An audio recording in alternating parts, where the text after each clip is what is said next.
va aller faire le petit organisateur de sac qui a été réalisé par Mes Jolies Mômes. Je mettrai le lien internet sous la vidéo, de façon que vous puissiez y aller. Le tuto est très bien expliqué. Il manque juste 2-3 petits détails pour les personnes qui n'ont jamais cousu. Sinon, rien à redire, il est parfait. C'est un tuto qui comporte 19 pièces. Nous allons en avoir 21. Étant donné que nous allons couper du thermocollant, car nous n'allons pas faire l'organisateur de sac en simili-cuir, mais en simple coton que nous allons thermocoller pour le rendre un petit peu plus rigide. Donc les valeurs de couture sont déjà incluses, elles font 1 cm. Pour pouvoir nous retrouver avec toutes ces pièces afin de gagner du temps, j'ai numéroté les pièces. Donc pour l'extérieur, le rectangle de 32 par 36 cm, c'est la pièce 1. Le rectangle de 32 par 24 cm, c'est la pièce 2. Le rectangle de 32 par 24 cm, c'est la pièce 3. Pour l'extérieur, le rectangle de 32 cm par 7, c'est la pièce 4. Les deux rectangles de 16,5 par 7 cm sont les pièces 5 et 6. Le rectangle de 22 par 5 cm, c'est la pièce 7. Le rectangle de 22 cm par 2 cm et demi, c'est la pièce 8. Sauf que si, comme nous, vous faites avec une fermeture éclair invisible, il faudra prendre 22 par 14 cm. Si vous faites une fermeture éclair classique, il faudra bien prendre les mesures qu'il y a sur le tuto, c'est-à-dire le 22 par 12,5 cm. Le rectangle de 22 par 16,5 cm, c'est la pièce 9.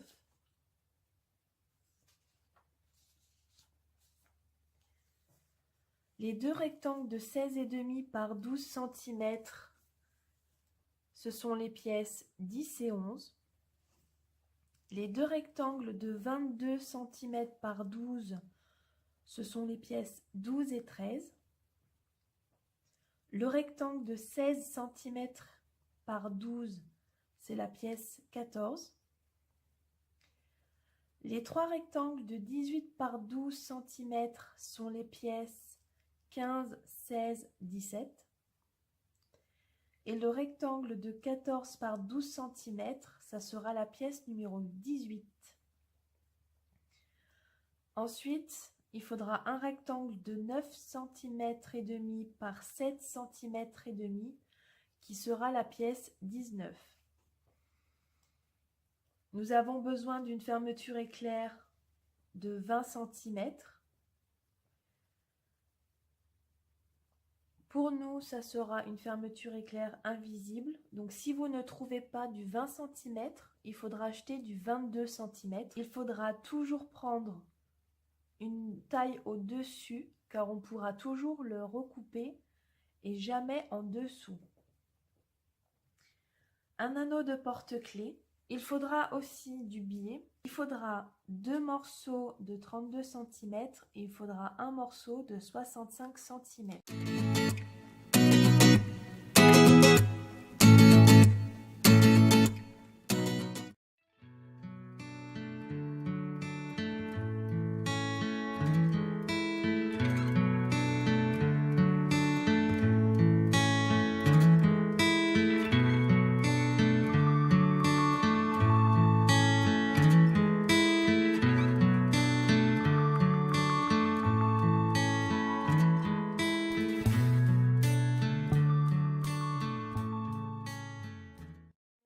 Vient d'être fait. Pour le premier prototype, j'avais tracé mes traits avec le Crétarium, avec la petite craie au bout, mais ça reste quand même épais, ce qui fait que je me suis retrouvée avec des petits décalages. Donc cette fois-ci, vu que c'est pour un accessoire, je me suis servi du pilote fiction. Comme ça, dès que je vais mettre un petit coup de fer, le crayon va partir. Il faut faire attention parce que ça laisse quand même une petite trace. Donc à le faire sur un accessoire quand les coutures sont cachées. Mais ne le faites pas sur un vêtement parce que vous allez vraiment vous retrouver avec des traces et ça va vous faire sale. Ça va faire des traces jaunâtres un petit peu. Je finis de découper et ensuite on va commencer à poser le thermocollant. Donc voilà, mes pièces sont découpées. Ici, on a le thermocollant. Donc comme je vous avais dit, les traits, je les ai fait au stylo. Par contre, j'ai numéroté toutes mes pièces avec le critérium. Je rappelle, pour le thermocollant, il y a deux côtés.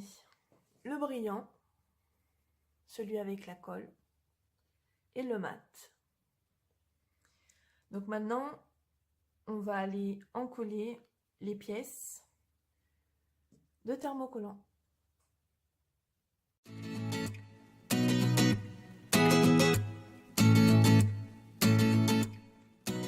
Quand vous achetez le thermocollant, sur chaque côté de la lisière, vous allez retrouver le nom de votre thermocollant.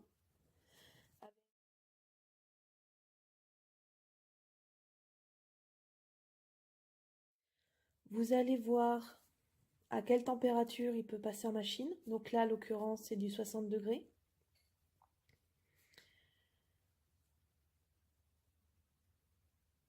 Il se pose avec une chaleur avec 2 points, donc chaleur moyenne, pour 8 secondes. Ce qui fait que vous allez prendre votre fer, vous allez rester 1, 2, jusqu'à 8 secondes et ça devrait chauffer. Il faut toujours tester sur une chute de tissu. Donc vous prenez une petite chute de tissu, vous prenez un bout de votre thermocollant, vous faites le test. Moi, quand je mets ce thermocollant en moyen avec mon fer, il ne colle pas. Je suis obligée de mettre mon fer sur 3 points, donc en chaud. Et je suis restée bien plus que 8 secondes. Donc bien faire des tests pour pas cramer le tissu. Mais normalement, avec le papier sulfu dessous, vous risquez pas grand chose. Surtout, il ne faut pas mettre de vapeur, il faut que ce soit à sec. Là, c'est la table à repasser. Par-dessus, j'ai mis du papier sulfurisé pour protéger ma table. Je vais mettre le tissu, le thermocollant et je vais remettre une deuxième couche de papier sulfu pour protéger mon fer. Voici la pièce numéro 1. Par-dessus, j'ai posé le thermocollant. Et là, par-dessus, je remets du papier sulfurisé. Je vais positionner une petite épingle de façon à maintenir mon papier sulfu. Voilà, la pièce 1 a été thermocollée. On voit que c'est beaucoup plus rigide. Je vais aller m'occuper de la pièce 2. Donc voilà, le thermocollant a été positionné sur la pièce numéro 2. Il ne reste plus qu'à mettre la feuille de sulfu et repasser. Pour savoir si vous avez bien collé votre thermocollant, vous prenez votre angle et logiquement, si c'est collé, ça ne devrait pas faire ça. Donc moi, on voit, je vais essayer de tirer un petit peu pour vous montrer un peu mieux, que mes angles sont pas bien collés. Donc je vais remettre un peu de chauffe et je fais ça sur tout le long, je contrôle. Pour le papier sulfurisé, pour ne pas le jeter à chaque fois que vous en avez besoin, le papier sulfu qui est côté table, une fois qu'il est positionné, vous écrivez colle. Là, vous avez le papier qui est posé sur le thermocollant.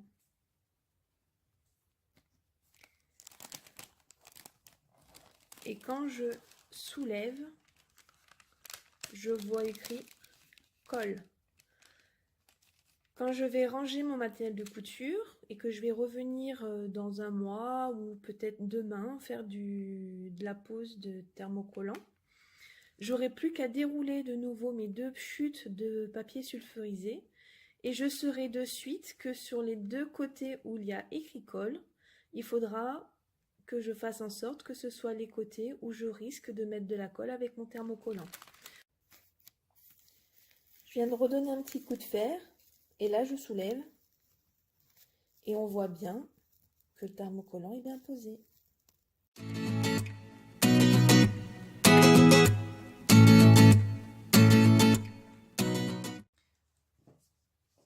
Là, nous allons assembler la pièce numéro 2 et la pièce numéro 3.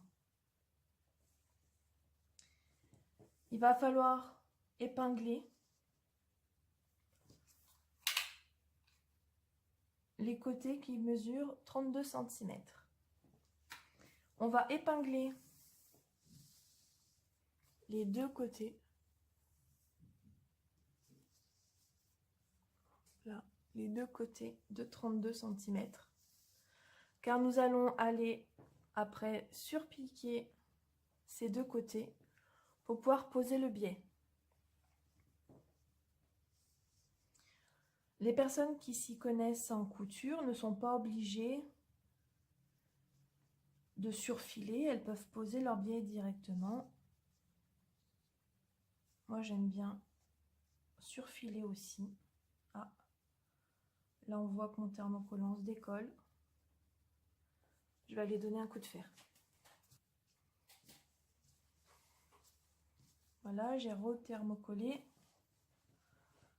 Je vais remettre en place le tissu. Hop.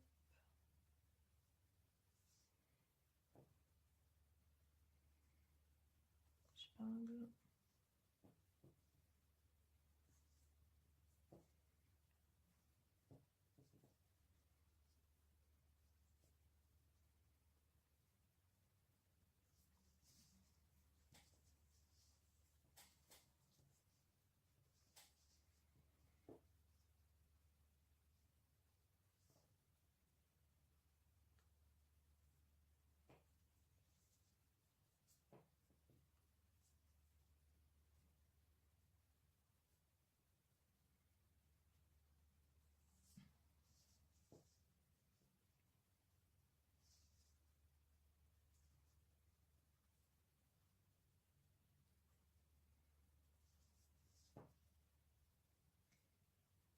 Donc là, je vais épingler que un côté que j'irai coudre. Et ensuite, j'irai épingler le deuxième côté pour le coudre. Vous pouvez épingler vos 2 côtés en même temps, les coudre les 2 en même temps. J'aime faire l'un après l'autre par habitude, car je me suis rendu compte que quand je faisais tout en même temps, si je faisais une erreur, j'étais obligée de tout découdre. Car on se rend compte de notre erreur une fois qu'on a fait notre couture.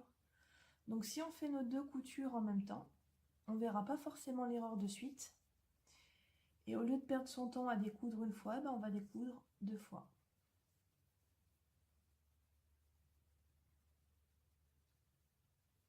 Voilà, donc maintenant je vais aller coudre. On va aller faire une petite surpiqûre. Il faut seulement qu'elle soit rapprochée du bord, de façon à que quand après on va mettre le biais par-dessus, cette piqûre-là soit cachée. Ici, il y a l'aiguille. Là, c'est une des griffes. Je vais coudre à côté des griffes, ce qui fait que je vais avoir mon tissu qui va être entraîné que par la griffe de gauche. Comme ça, je suis sûre de ne pas avoir la couture visible une fois qu'on aura posé le biais. On fait le point d'arrêt. Ou pas. Honnêtement, vu que c'est juste un point, il n'y a même pas besoin.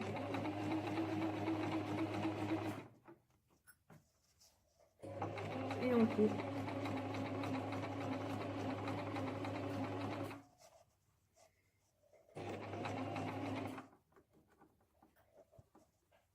Donc vous n'êtes pas obligé d'enlever les aiguilles. Hein.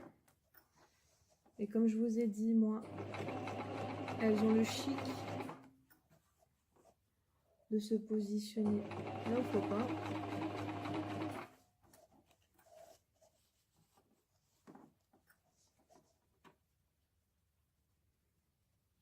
Donc là, mon tissu, il est en train...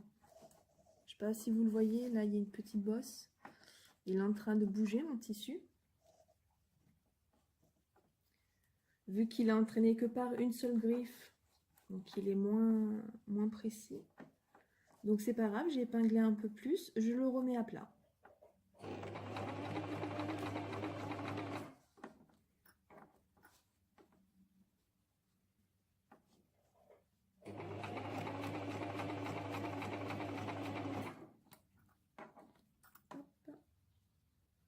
Et le jeu que j'avais en trop, bah, il se voit plus.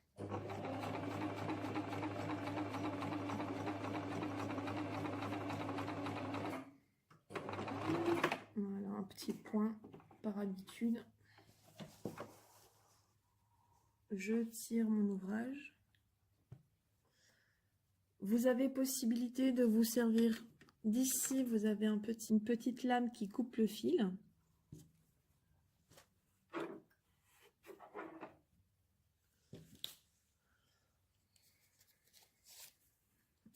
J'aime pas trop m'en servir, hein, pour être honnête. J'aime bien me servir de mon petit coupe-fil. Je vais aller épingler la deuxième partie. Pour épingler la deuxième partie, c'est exactement de la même façon que la première. Et c'est reparti pour la deuxième.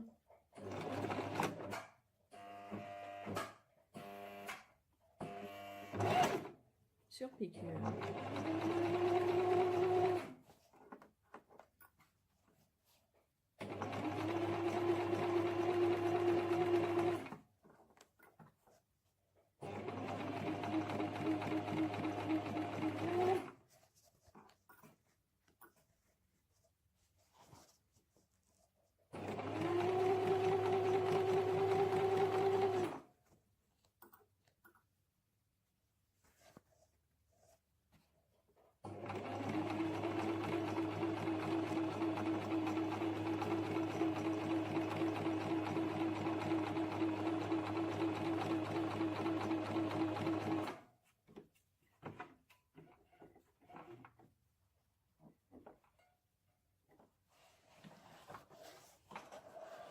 Je tire.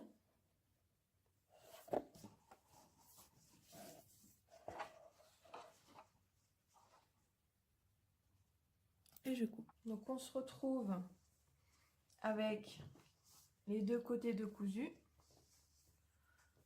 On va aller couper les petits fils pour que ce soit bien propre.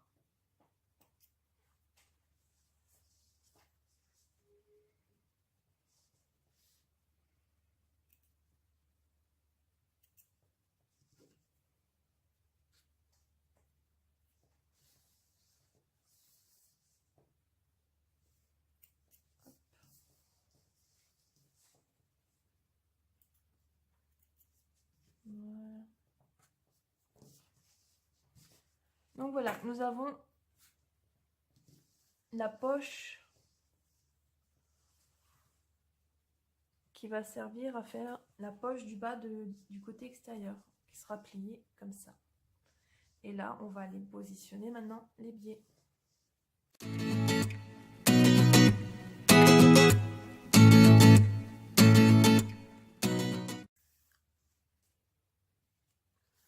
Alors, pour le biais, on a besoin de 32 cm. Ou vous vous servez d'une règle, du ruban, ou vous prenez en gabarit votre pièce.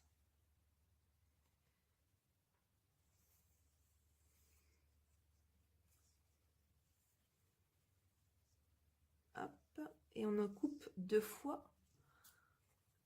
vu qu'on a 2 côtés. Donc là, le biais, c'est l'endroit du biais. Ici, c'est l'envers.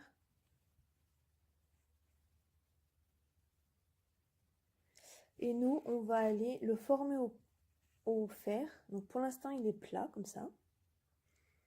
Donc vous allez le poser à plat comme ça sur votre table à repasser. Essayez de faire un focus. Voilà. Vous allez le poser à plat sur votre table à repasser. Vous allez le plier en deux. Vous allez faire en sorte que vos bords soient vraiment à l'identique bord à bord. Et vous allez avancer avec votre fer bien chaud. Enfin, pas trop chaud pour pas abîmer votre tissu, hein, mais votre fer assez chaud pour faire le pli. Jusqu'au bout. Ma centrale vapeur m'a lâché hier matin.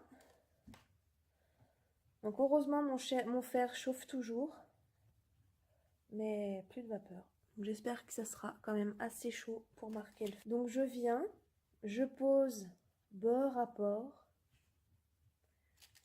je mets mon fer et j'avance bord à bord, quitte à prendre le temps. Mais si vous voulez une pose parfaite et si vous voulez pouvoir piquer les deux côtés en même temps, vu que là nous sommes en train de faire une pose d'un biais en une étape, il faut impérativement que cette étape-là soit parfaite afin d'avoir des coutures parfaites. Pour avoir un joli travail, il faut toujours prendre le temps au début de tout préparer comme il faut. Comme ça, nous n'avons plus qu'à assembler des pièces parfaites. Donc du parfait avec des coutures parfaites, votre travail sera parfait. Si vous bâclez votre préparation de tissu, vous allez vous retrouver, même si vous vous appliquez à faire vos coutures, le travail ne sera pas bien fini. Car le début a mal été préparé. Donc, hop, continue. Vous voyez, j'y vais doucement.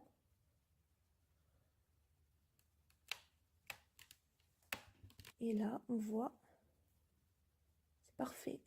Il n'y a rien qui dépasse. On fait pareil pour le deuxième.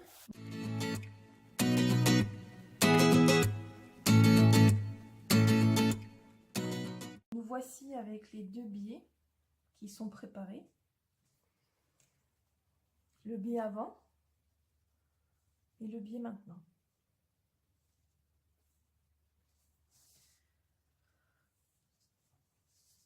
Et nous allons aller emboîter. Donc pour ça, on ouvre. On va aller emboîter le bord de notre tissu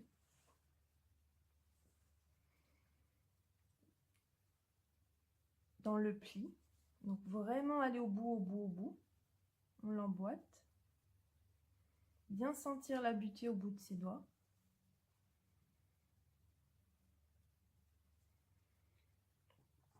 Et on épingle.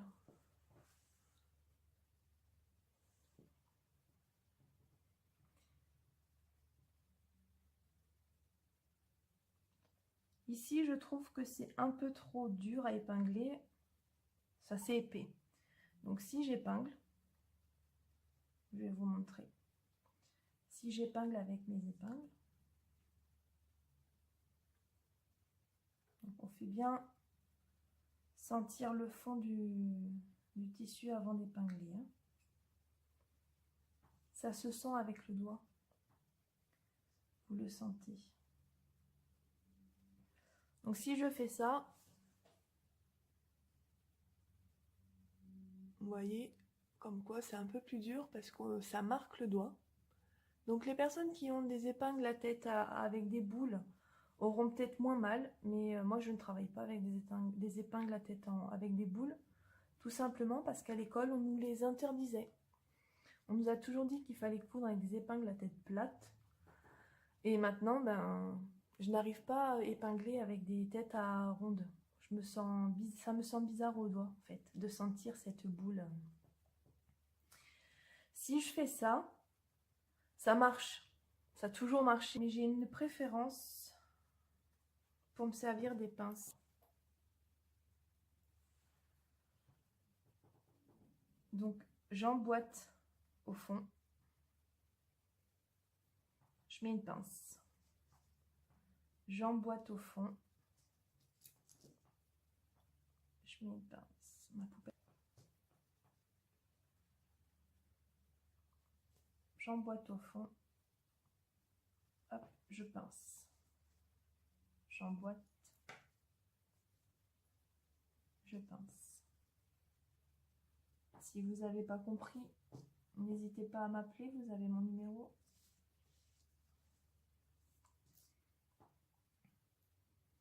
Hop, j'épingle. Je vais aller coudre à ras ce côté-là. Et vu qu'ici, quand j'ai marqué, je me suis mis à ras, bord à bord. Donc quand je vais coudre ici à ras, derrière, je suis sûre de prendre aussi mon biais. Si jamais j'ai mal préparé mon biais et que j'ai un côté qui ressort plus que de l'autre, si ici vous cousez à ras, vous risquez derrière de coudre ici et de ne pas prendre vos biais. Ou de coudre trop au milieu et ça ne fera pas joli parce que vous allez vous retrouver avec de grosses épaisseurs de biais non maintenus. Donc si vos coutures sont pas droites, ce n'est pas grave. Je vous rappelle que tout le monde débute, qu'on est là pour apprendre. Donc si vous avez le courage et que c'est pas droit, vous décousez, vous refaites. Vu que là c'est notre prototype, si vous n'avez pas le courage, eh ben vous ferez mieux la prochaine fois. On va poser le biais maintenant. On va mettre le bord de notre biais au bord de notre pied presseur. Donc pour ça, j'avance mon tissu.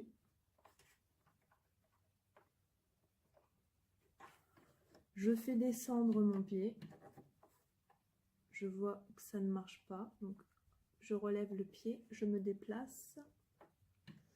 Ça écrase toujours. Donc là.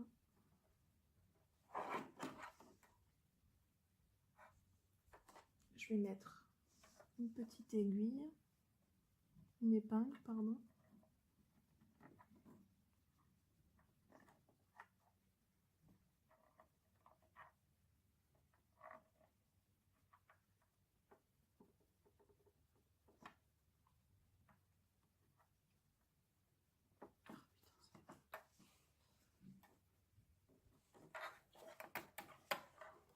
Donc ça là c'est bien maintenu. Je descends mon pied et je fais en sorte de mettre, voilà, mon bord de tissu à ras le bord du pied. Maintenant je vais enlever mon épingle puisque mon pied maintient mon biais à la place de mon épingle. Je vais coudre 3 points en avant, 3 points en arrière et je vais revenir. Voilà. Pareil, ce n'est pas une étape obligatoire étant donné que cette couture-là va être prise en sandwich après. Hop. Et on coud.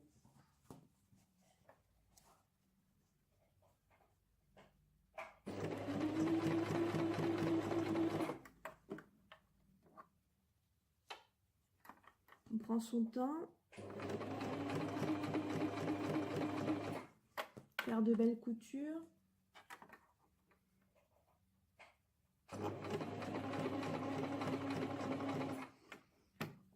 Ceci est une couture qui va être visible.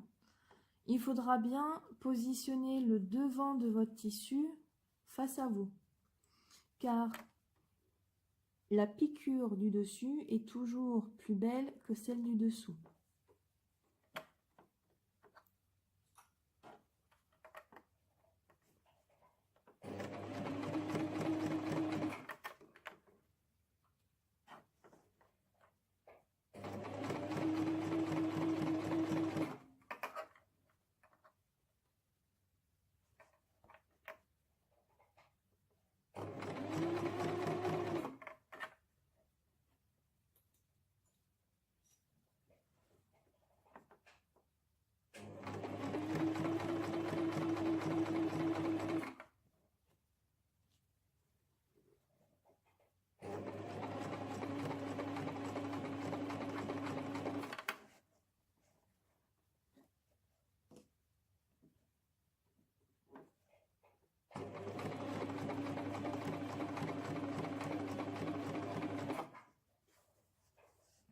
Et là, où on fait un point arrière, où on finit, comme ça. Je sors.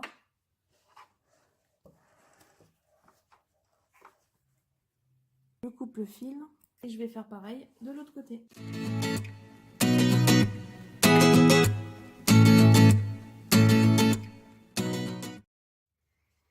Donc voilà, les deux biais sont posés. Donc on voit la piqûre. Derrière, ça a bien été piqué de partout. Ce biais-là et celui-là aussi. Donc maintenant, on prend notre pièce numéro 1.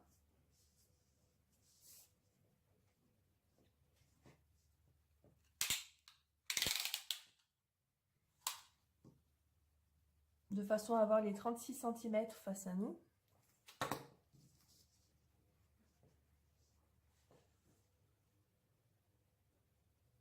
Je vais mettre une petite épingle ici. Ça va me donner la moitié de mon tissu. Donc la moitié est là. Je remets mon aiguille droite. Et je fais pareil pour l'autre. Je plie pour prendre la moitié.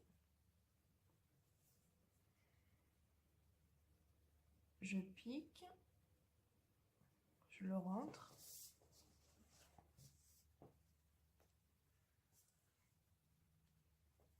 Ma moitié est là. Hop. Et maintenant, je vais faire juste apposer les deux épingles l'une sur l'autre. Hop, hop, hop.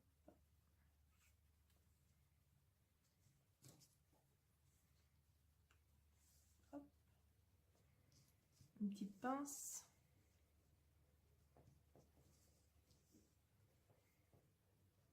Voilà. Donc normalement, on devrait se retrouver avec 6 cm de chaque côté.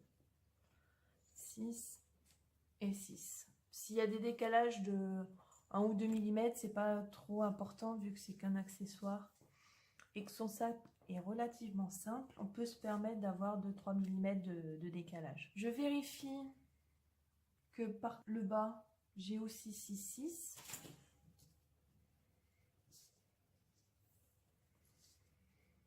Alors vous pouvez mettre des épingles si vous n'avez pas de pince. Et maintenant, ce qu'on va faire, c'est qu'on va délimiter nos futures poches. Donc pour ça, on va se servir de scotch. Alors, ou du scotch comme ça, qui colle pas beaucoup pour éviter de mettre de la colle sur vos tissus. Donc elle nous dit qu'on va aller coudre les deux lignes qui vont aller former le fond. Pour ça, elle nous dit qu'on doit partir de notre biais et on doit compter 9 cm et demi. Donc je mets ma règle au bord de mon biais. Je prends une épingle, je me pose à 9 et demi.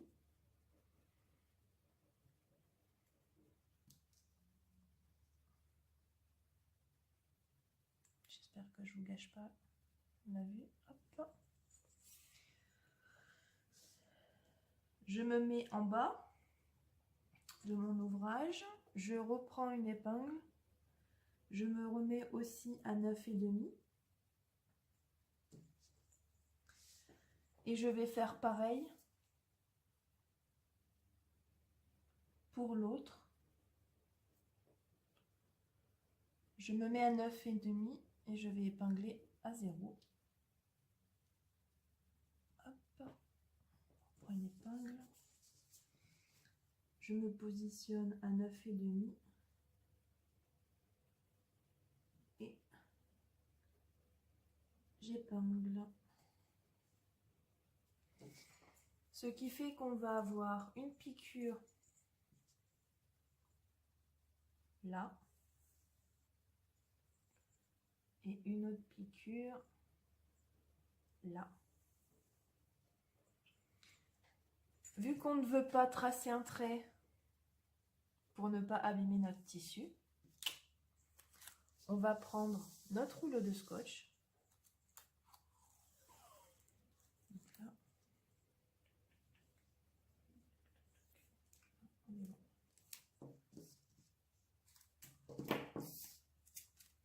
Donc j'ai une épingle là, une épingle ici.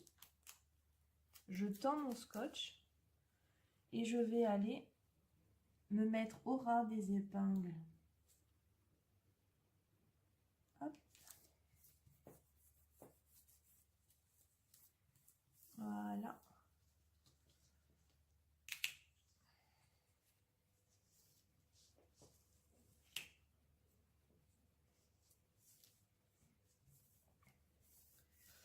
Donc le scotch ne colle pas beaucoup. Donc l'avantage c'est que ça ne va pas coller vos tissus. Par contre, ça se décolle. Donc juste par sécurité pour pas que mon scotch bouge et que je me retrouve à avoir une ligne tordue, simplement je reviens mettre 2 petites épingles histoire de maintenir mon scotch. Vous pouvez coudre ici,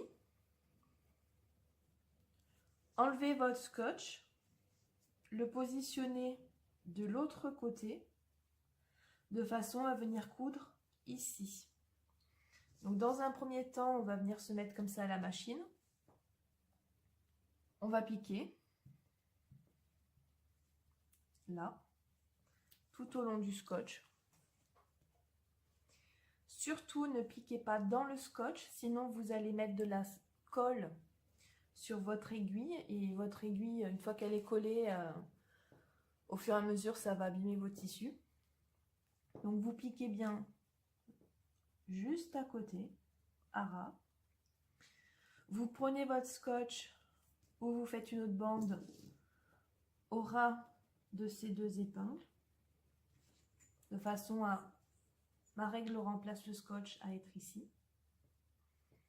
Et vous cousez comme ça. Et cette fois-ci, vous le retournez de façon à avoir le petit côté là où il y a le plastique de la machine et le grand côté là où il y a l'espace sur votre table. Hop.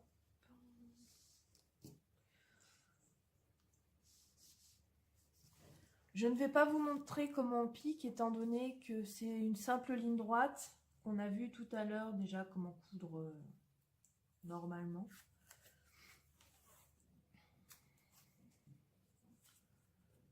Hop, je mets mon scotch.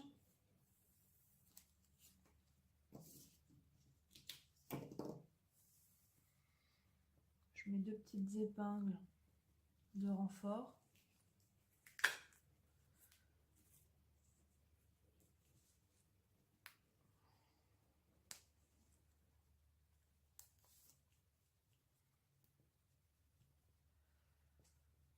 Là, je mets des épingles sur mon scotch, mais le premier prototype que j'ai fait, je n'ai pas eu besoin de mettre d'épingles sur mon scotch parce qu'il me restait du masking tape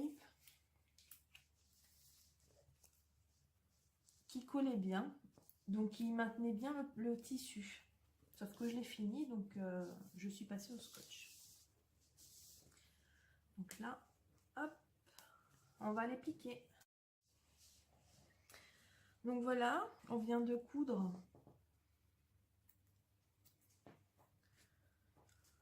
les 2 fonds. Si je retourne, on voit bien le fond qui s'est formé.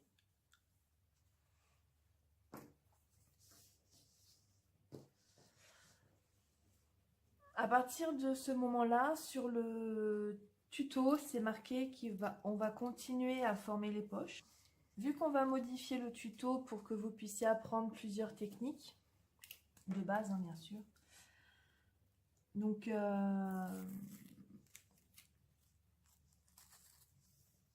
on va se retrouver avec 2 options. La première option, On va apprendre à faire une boutonnière à la machine avec la pose d'un bouton. Nous avons l'option de poser du velcro. J'ai eu la mauvaise idée de mettre le scotch sur le côté thermocollant, à ne pas faire. Pour les poches, nous allons devoir faire 2 traits ici pour avoir 3 poches. Nous allons faire un trait ici pour avoir 2 poches.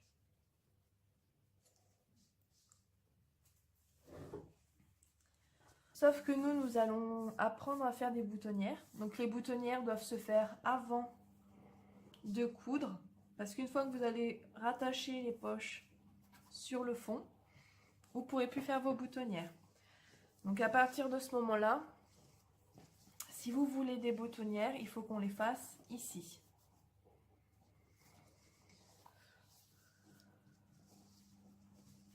Et là. Donc moi, je ne souhaite pas faire de boutonnière, ni de pose de velcro sur celui-là. Celui-là, je veux le laisser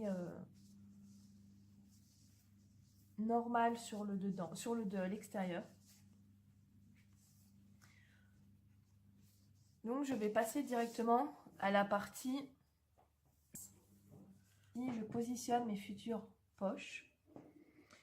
Si vous souhaitez mettre une boutonnière, un velcro, il faudra mettre les repères, faire les boutonnières, ouvrir les boutonnières et coudre le bouton. Donc ça, cette vidéo-là qui va expliquer la marche à suivre, je le ferai plus tard sur un autre tissu, étant donné que je ne veux pas abîmer celui-là. Mais ce que je vais faire sur l'autre tissu, ça sera l'identique à reporter ici. Et au montage, si tout va bien, je vais incruster la vidéo du bouton avec la boutonnière maintenant.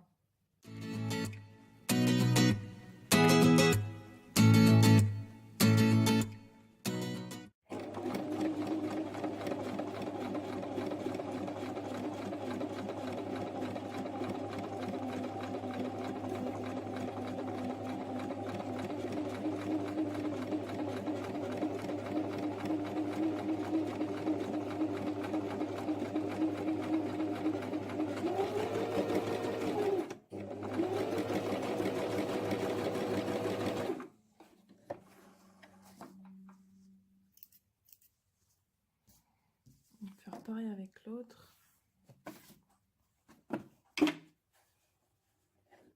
Hop.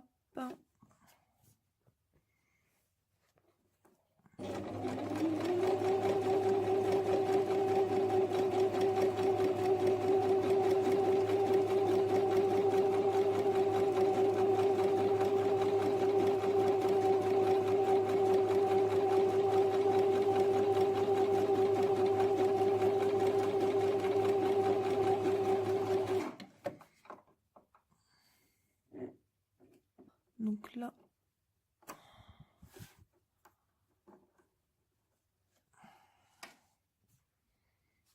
on va coudre là.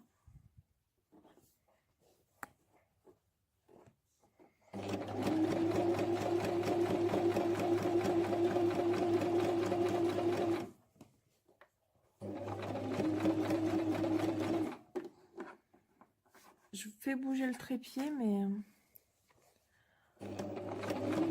il est placé à un endroit qui n'est pas pratique. On serait bien passé.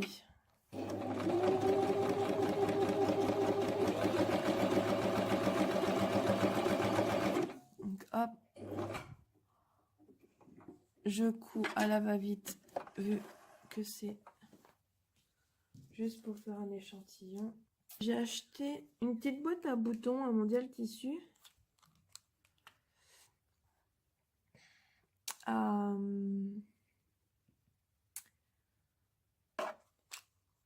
Je crois que c'était 1 € les 6 boutons.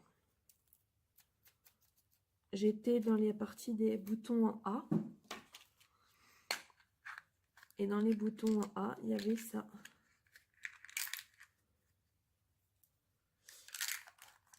Et vu que j'avais pas envie de dépenser de l'argent pour quelque chose qui n'allait pas me servir, j'ai pris tout simple.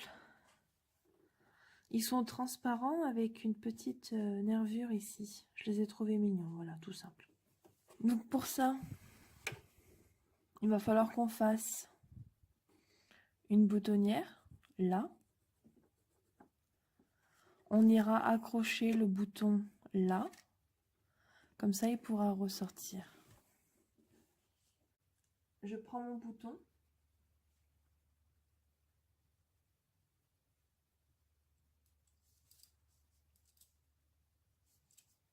Alors, je ne sais pas où vous voulez le positionner, hein.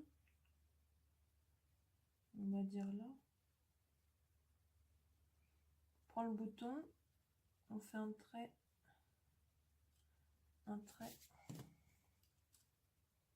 et on trace.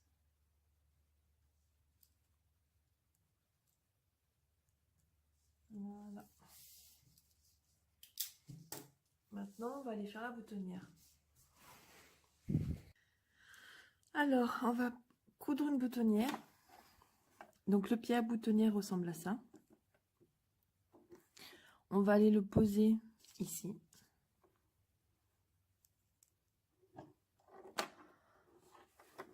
Je descends mon pied.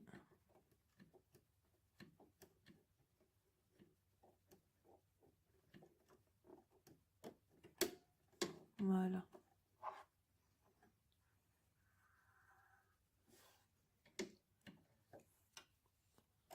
Je viens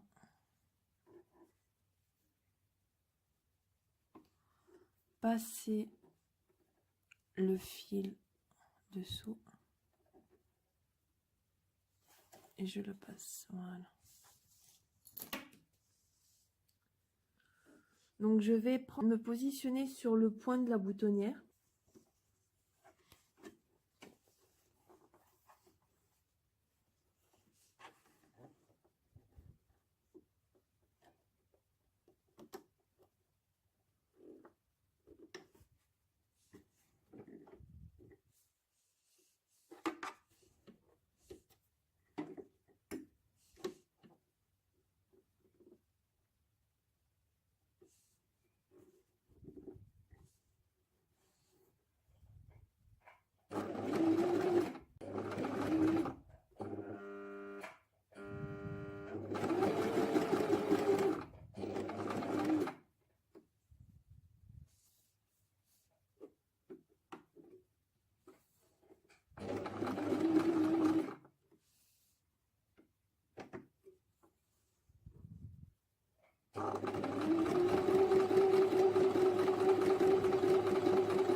Je vais vite rentrer les fils pour montrer ce que ça ressemble.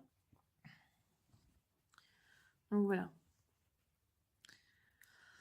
Là, je suis sur le 1 avec le dessin de la boutonnière. Je me suis mis sur le 5 pour la longueur du point. Et je me suis mis sur le 6 pour la tension. Moi, j'aime bien quand c'est serré de partout. Donc, je vais essayer d'en faire une autre avec un autre réglage pour voir ce que ça donne. En mon bouton. Donc là, on a fait les C1. Là, on va faire les C2. Donc, je passe simplement de 1 à 0 et je ne change rien d'autre. Donc là.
Parfait. Je rentre les fils et je vous montre. Elle est parfaite, hein, on se comprend. Elle n'est pas parfaite, mais elle est pas mal. On va pas faire les difficiles. Il est 1 h du matin, n'est-ce pas? Voilà l'essai numéro 2. Il est pas mal.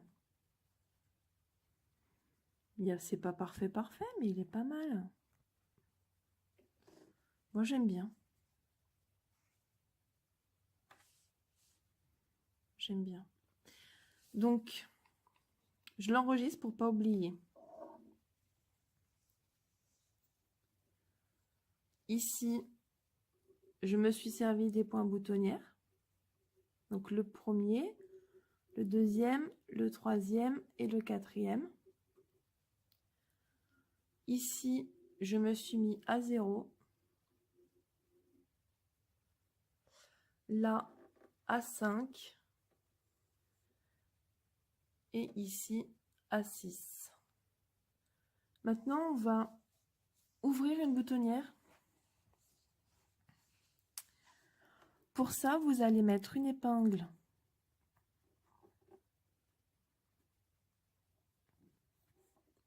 ici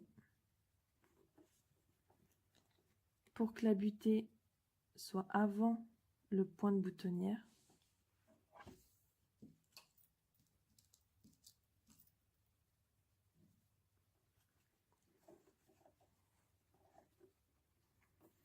On fait pareil pour elle.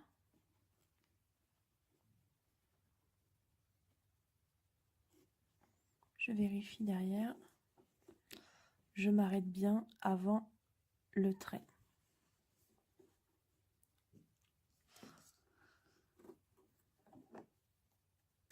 Il n'est pas obligatoire de mettre des épingles pour faire une ouverture de boutonnière. Moi, je le fais pour éviter simplement de déchirer tout mon tissu par inadvertance. Vous prenez votre découvite. Vous allez rentrer la pointe au centre.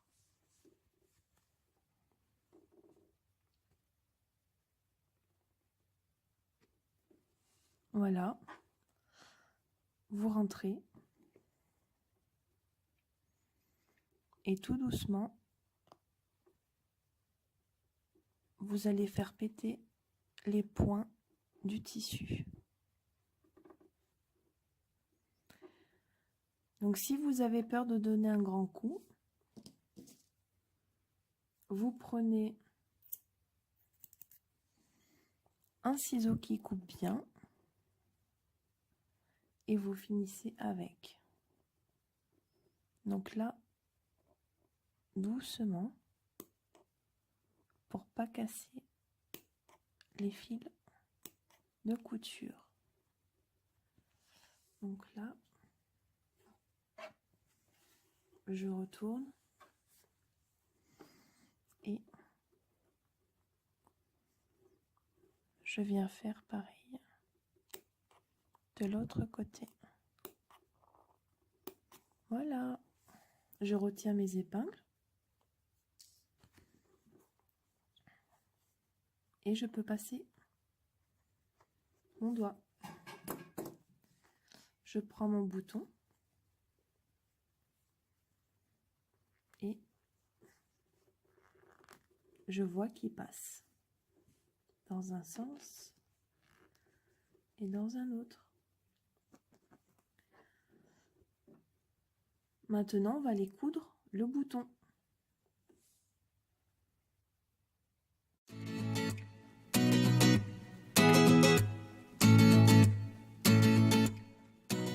Alors, pour coudre le bouton, dans un premier temps, on va aller chercher la moitié du bouton de notre boutonnière. Donc là, je suis à 1,5. Donc, on va le faire à peu près là.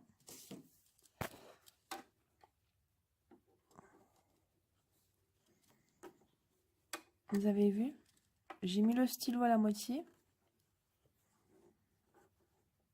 et ça m'a fait le point de l'emplacement du bouton. Hop, je le grossis.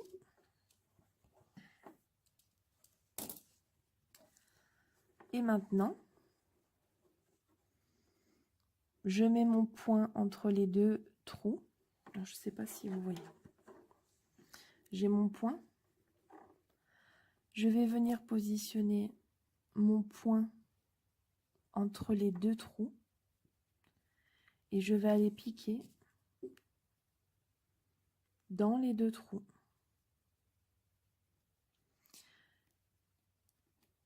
Donc pour ça, on va aller se servir du pied spécial bouton. Pour ça, il va nous falloir pied presseur pour poser les boutons.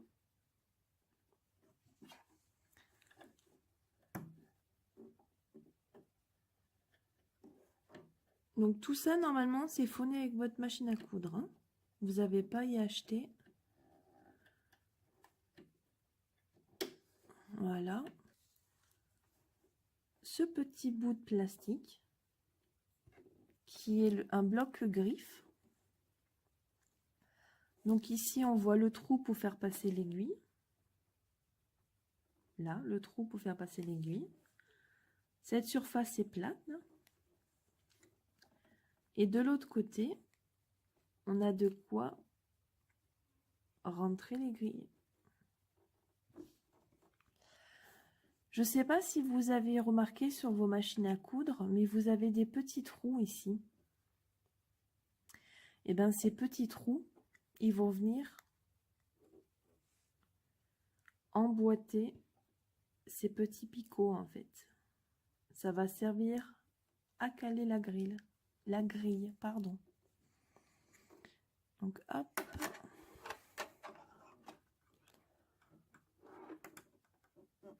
Donc là, c'est en place. Je vérifie juste.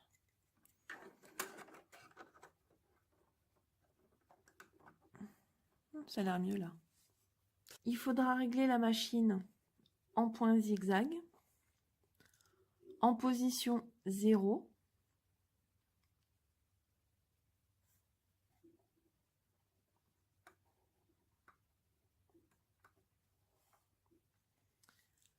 Et la longueur des points dépendra de la largeur entre les deux trous. Donc on prend notre tissu.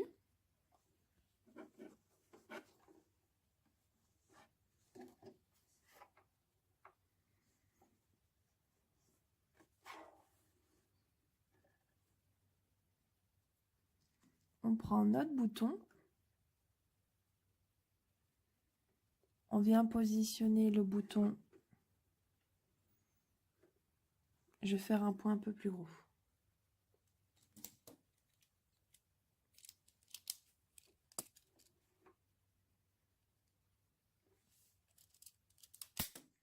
On va positionner le milieu du point au milieu du bouton. Voilà. On descend le pied. Comme ça, c'est bien calé. On va descendre doucement l'aiguille. Et on voit, alors je ne sais pas si vous le voyez, mais moi je ne suis pas du tout au bon endroit. Donc je lève mon pied et je viens reculer mon bouton. Je redescends. Donc la première fois il est passé. La deuxième fois aussi. Donc maintenant, je peux y aller. 1, 2, 3, 4, 5, voilà. Pas besoin de faire plus. Je lève mon pied.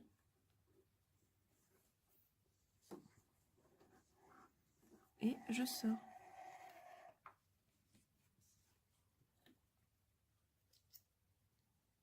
Hop.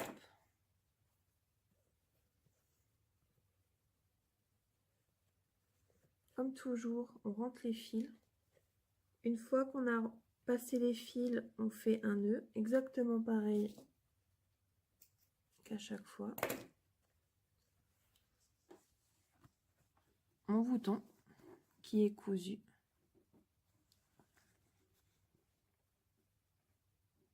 Mon point au dos. Et maintenant, je vais tester mon bouton dans ma boutonnière. Et comment dire que c'est magnifique.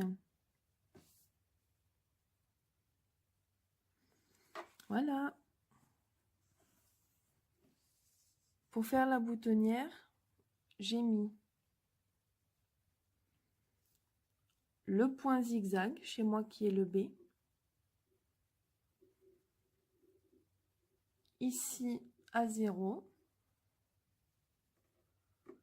Je me suis mis à 4 mm. Et pour la pression, la tension, je me suis mis en automatique. Si vous faites ça sur un gros bouton, il se peut que le point soit pas à 4, mais à 5 ou à 6. Donc à vous de régler. Mais comme je vous ai montré, vous le faites d'abord à la main pour voir si ça passe. Si ça passe, vous faites 5-6 allers-retours. Si ça passe pas, eh ben, vous serez obligé de le faire à la main. Voilà.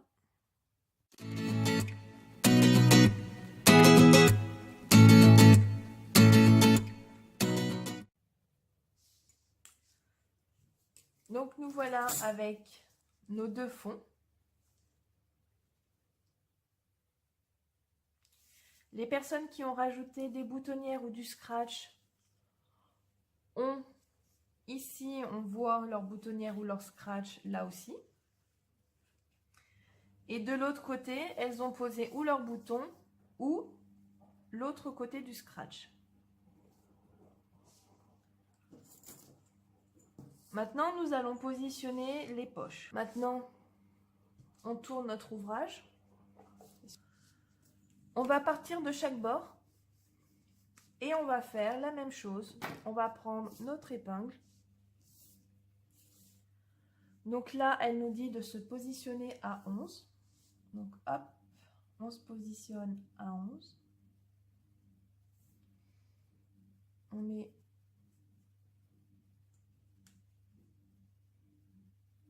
une épingle. Je vérifie que j'ai pas bougé. Non, je suis bien à 11. Et là, à 10.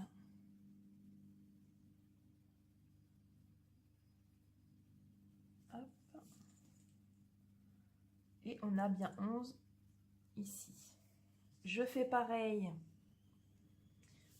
pas en dessous, mais juste à la dernière couture.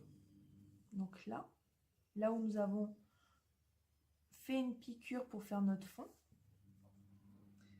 Je me mets d'abord à 11. Je pose une épingle. Excusez-moi, je me mets à 11. Je pose une épingle. Je me mets à 10. Et elle est tombée, ma poupette. Je mets une épingle. Et je vérifie bien que je suis à 11. C'est parfait. Je prends un bout de scotch. Donc là, oui, hein, on va gaspiller bêtement du scotch, hein, mais c'est un investissement utile vu que ça va nous permettre de ne pas faire des traits, salir notre ouvrage et surtout, on va pouvoir coudre droit. Donc, je positionne comme tout à l'heure, je me fie au repère des épingles. Je pose le scotch.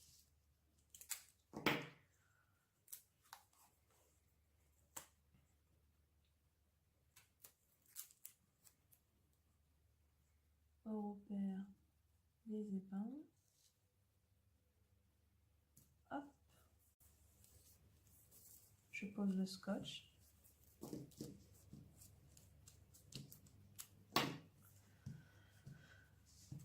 Alors surtout, laissez bien vos épingles de référence. Ah, tiens, celle-là, elle est partie. De façon à que le moment où vous posez votre scotch et le moment où vous allez aller à votre machine à coudre, que vous vous souveniez que c'est sur ce côté qu'il faudra coudre et non l'autre. Inversement, que c'est bien ici qu'il faut coudre et non là. Parce que si vous mettez vos scotch un coup à droite, un coup à gauche, un coup à droite, autant se fier aux épingles, vu que c'est vraiment la ligne des épingles qu'on veut coudre. Avant d'aller coudre, vu que je ne vais pas vous emmener à la machine à coudre, je vais vous expliquer. On va coudre les poches, sauf qu'on ne va pas prendre le biais. Parce que si on prend le biais, ça va nous faire une couture ici. Et ça ne fera pas joli ici sur la finition de l'organisateur de sac. Donc nous allons commencer à coudre à ras le biais. On descend, on coupe, on coupe, on coupe. On va s'arrêter à notre première ligne de couture, qui est la ligne du fond. Si vous avez peur d'oublier de vous arrêter, mettez-vous une aiguille dans le sens de votre trait. Comme ça, vous allez la voir quand vous allez coudre. Et ça évitera de coudre trop loin. Parce que le but, c'est de ne pas dépasser notre ligne de couture. Je positionne ma règle pour vous montrer où sera la couture, pour mieux voir. Donc ma règle commencera d'ici à la couture. Je ne sais pas si vous la voyez. Et on s'arrêtera juste avant le biais. On va faire de même pour l'autre. Donc l'autre, c'est un petit peu plus simple. Il nous faut le milieu.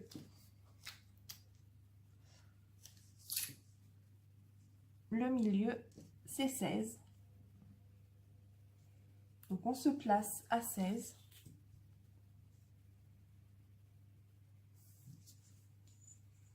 Je me mets sur ma première ligne de couture que je vois en partant de ce côté-là. Je me place à 16. Là, je prends du scotch.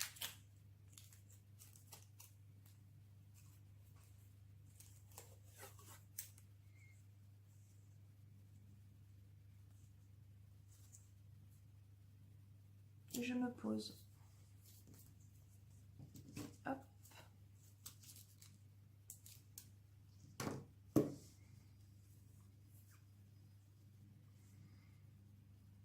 Et si besoin, mettez-vous un repère d'aiguille là où vous devez arrêter de coudre. Pareil, vous vous positionnez comme ça devant votre machine à coudre. Vous commencez de votre biais à ras le biais et on coupe, arrivé en bas et c'est fini. Donc je viens de coudre. Donc je viens de coudre les marques, les emplacements des poches. Donc j'ai fait une piqûre ici, une piqûre là, une piqûre là. Et quand on retourne, on voit bien.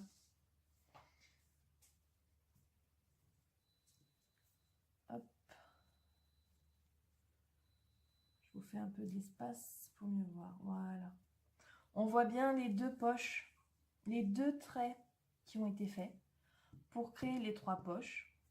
On voit bien le trait qui a été fait pour créer les deux poches. Donc maintenant, on va rentrer les fils. Car c'est pas beau les fils qui ressortent. Donc pour ça, on prend une aiguille. On place son tissu. On prend son fil, son aiguille. Hop. Et je vais aller passer le fil de devant derrière.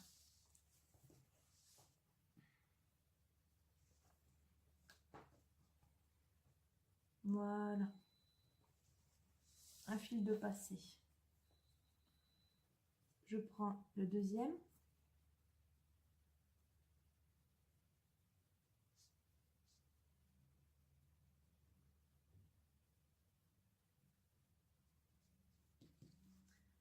Je le rentre.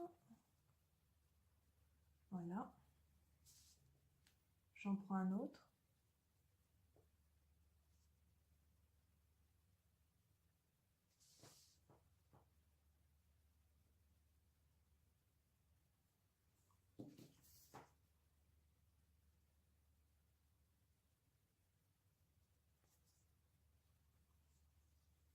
Je le passe.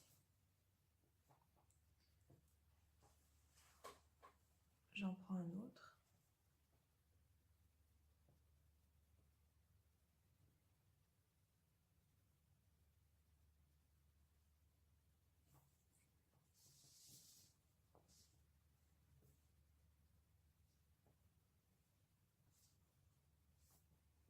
Voilà.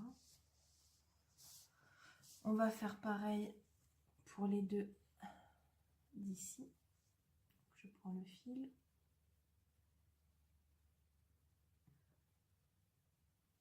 Hop.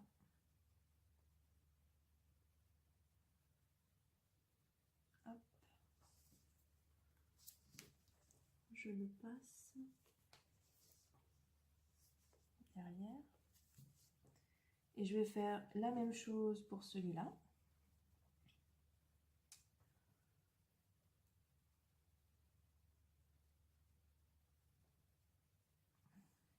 Je vais le passer derrière.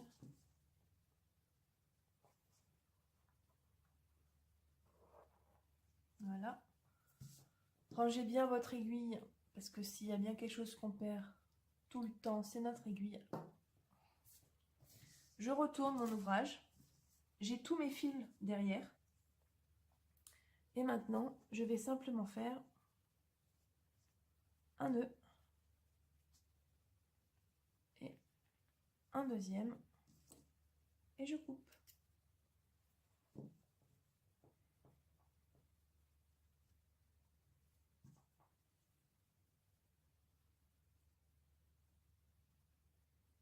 Voilà. Donc, je fais un nœud.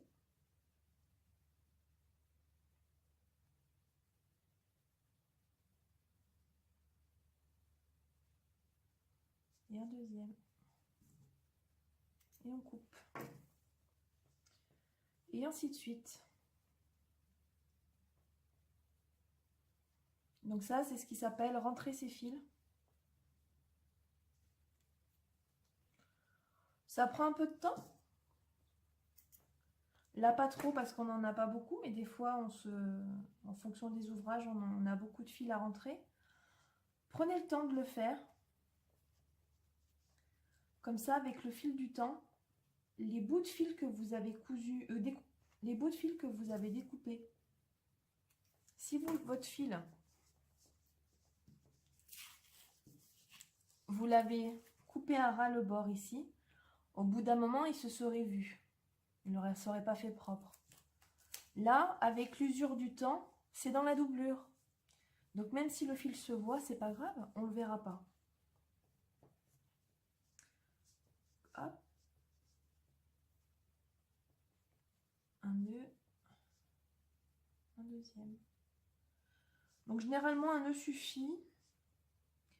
Moi, j'aime bien en faire deux.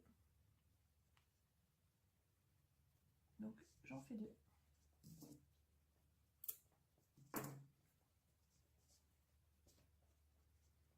Hop. Un nœud. Et un deuxième. Voilà. Et vous voyez, j'ai pas coupé à ras non plus, j'ai laissé un petit bout, vu que ça ne se verra pas. Donc voilà. On retourne. On enlève nos petits bouts de scotch. On se retrouve avec des poches là. Ici, on n'a pas de trait de couture, donc ça reste propre. Mais notre poche est bien maintenue. Et pour l'autre côté, nous avons bien nos 3 poches, 2 ici et celle du milieu. On n'a pas de piqûre sur le biais et notre poche est quand même bien maintenue.